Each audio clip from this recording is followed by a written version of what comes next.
तो शिक्षाविद मेरे सामने हो तो इसको भाषण तो मैं नहीं कहूँगा, लेकिन 2 मिनट की हथाई आप जरूर करूँगा, क्योंकि सूरज को अगर दीपक दिखाएंगे तो उसमें कोई सार नहीं है। तो भाषण वाली बात तो है नहीं, 2 मिनट तक मारना आप रहता। जैसा मैंने अभी का पवित्र पद हमारे बेसमेंट डेलीगेट, मतलब राजनीति के अंदर सबसे अगर पवित्र पद है तो डेलीगेट का, क्यों? उसमें कोई संभावना ही नहीं है और ईमानदार पद है। और ब्यूरोक्रेसी में अगर कोई पद है तो वो शिक्षक का है, वो भी एक ईमानदार पद है।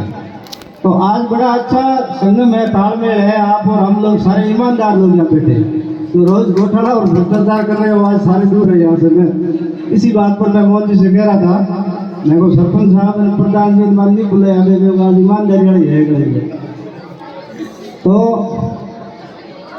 बात शुरू करें। धन्यवाद विद्यालय प्रशासन का, ब्लॉक प्रशासन का, कि आपने हमको इस कार्यक्रम के लायक समझा। नहीं तो हमें चांस बहुत कम ही मिलते साहब, कोई बुलाते ही नहीं हमको, बोरिंग सब्जेक्ट है हम तो, कौन बुलाएगा, और हमें ही मौका कम मिलता है। तो अगर कोई बोलने में भूल चूक हो तो आप सभी शिक्षक बंधु और प्यारे बच्चों मुझे माफ करें। धन्यवाद है आपका, आपने बुलाया। उसके बाद धन्यवाद है बच्चों का और इनके गुरुजनों का, जिन्होंने इतनी अच्छी शानदार तैयारी करा के और इतने अच्छे कार्यक्रम, जो वाकई मतलब रोंगटे खड़े कर देने वाले कार्यक्रम थे कुछ। तो ये कोई महज 1 दिन या 2 दिन नहीं, जैसा गुरुजी ने कहा, इसके लिए मेहनत करनी पड़ती है, प्रतिभाओं को निकालना पड़ता है, तराशना पड़ता है, और उसके बाद ये कार्यक्रम पेश हो पाते हैं। आप करके देखो ना, अकेले में कमरे में कभी गाना बजाएगा, आप देख लो, नहीं नाच पाओगे। हमने तो कई बार ट्राई करी है, लेकिन बहुत अच्छी कला है बच्चों की। और उसके साथ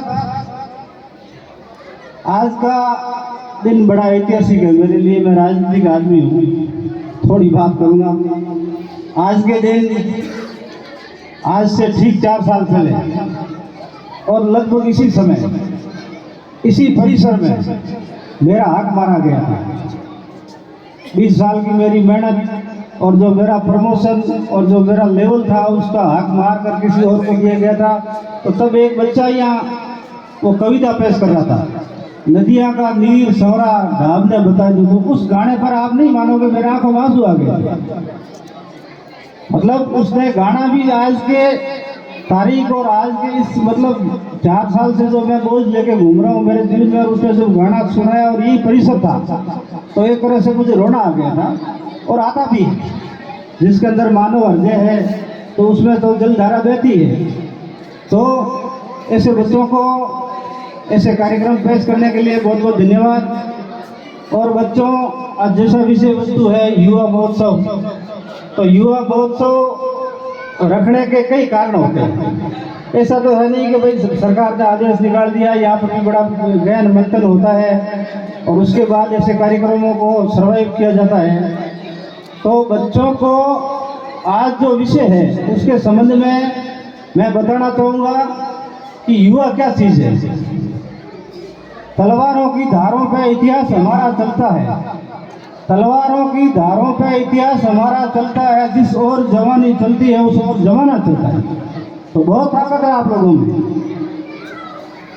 अब युवा, जैसे मैं करीब 11 साल राजनीतिक पार्टी भारतीय राष्ट्रीय कांग्रेस के अंदर एक युवा विंग है, जिसको पहले 99 में जब मैं पदाधिकारी बना तब उसको युवक कांग्रेस कहा जाता था।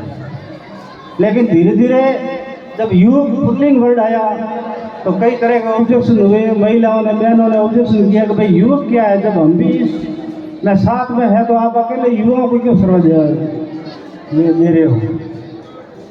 तो उसके बाद इसमें नामकरण चेंज हुआ युवा कांग्रेस में। तो युवा में मतलब महिला और पुरुष दोनों आ जाते हैं। तो 11 साल तक मैंने किया और उसमें भी हमारे इस तरह के कई रचनात्मक कार्यक्रम भी करवाते हैं, युवाओं के बारे में बहुत सारी जानकारियां देते हैं और काम भी करवाते हैं। तो हमारी आयु उस समय शायद 18 से 35 साल की उम्र थी यूथ के लिए। तो एक हमारे जरूर राष्ट्रीय नेता है राहुल गांधी जी, वो 56 साल की उम्र में भी हुआ है, बाकी उम्र 35 साल में पूरी हो जाती है। और मैंने भी जब पद पे काम किया था तो करीब 41 साल की उम्र तक मैंने काम किया, 5-6 साल और करके।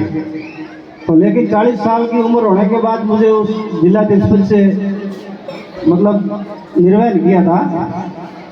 तो मेरा कहने का मतलब है कि युवाओं को अब 18 साल की उम्र और 20 साल की उम्र में आदमी अपनी पढ़ाई पूरी करता है और उसके बाद उसको रोजगार की तलाश होती है, उसको लाइफ सेट करनी होती है और वो विभिन्न क्षेत्रों में पढ़ाई में नौकरी के लिए जाते हैं, कहीं व्यापार में जाते हैं और कहीं जाते हैं। तो उसी समय परिस्थितियाँ ये हो जाती है कि इधर बच्चा जब 20-21 साल का होता है तो उसको एक तो खुद को सेट होना है और दूसरी तरफ सामाजिक रीति रिवाज ऐसा है कि आपको उस समय शादी के बंधन में ही बांध दिया जाता है। तो अब बड़ी विचित्र परिस्थिति होती है उस बच्चे के लिए, उसको कैसे सेट होना। जैसे जंगल के अंदर आपको चढ़ने के लिए घास भी दी जाती है और दूसरी तरफ शेर खड़ा है जो आपका मतलब शिकार करने के लिए खड़ा है, तो आपको उसमें कैसे सर्वाइव करना है। तो बड़ी गंभीर चुनौती होती है और उस चुनौती को पार करके और अपने को इस जीवन में सेट होना होता है। तो और उसमें तीसरी एक और परिस्थिति आ जाती है। तो जब जवान आदमी होता है तो साथ संगत, उठना बैठना बैठना ये सब हो जाता है, तो उसके साथ एक नशे रूपी दानव भी आपके पास में तीसरी लाइन में तैयार रहता है। तो उससे भी आपको बच के रहना पड़ता है। और अगर अब तीनों में से आप एक में भी अगर फिसल गए तो आपकी लाइफ बेकार हो जाएगी।